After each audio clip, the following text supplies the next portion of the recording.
বিশ্বের বিভিন্ন দেশের বিশ্ববিদ্যালয়ের অবস্থা হলো তারা ছাত্রদেরকে কিভাবে আবিষ্কার করতে হয় এগুলো শেখায়।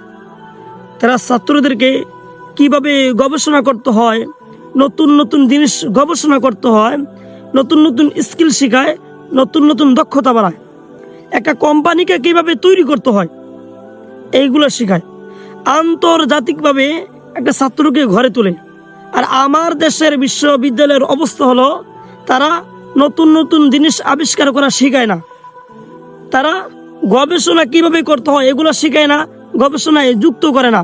তারা শুধু বানায় সার্টিফিকেট বুকটা, সে আসছে শুধু পড়াশোনা করবে, লাস্টে একটা সার্টিফিকেট পাবে, তাকে গুলাম বানায়, তাকে মালিক বানায় না।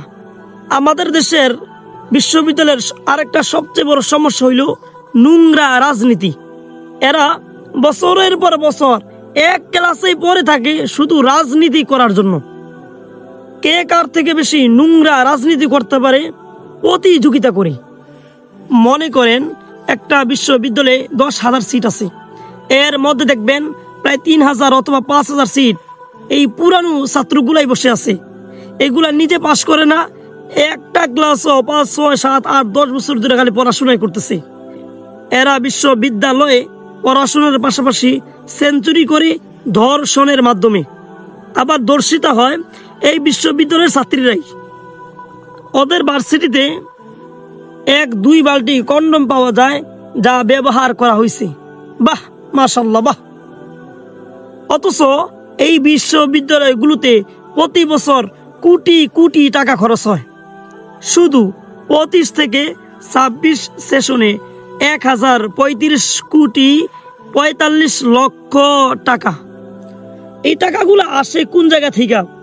এগুলা আমার আপনার ঘামের টাকা, এগুলা পরিশ্রমের টাকা দিয়ে বিশ্ববিদ্যালয়ে পড়াশোনা করানো হয়।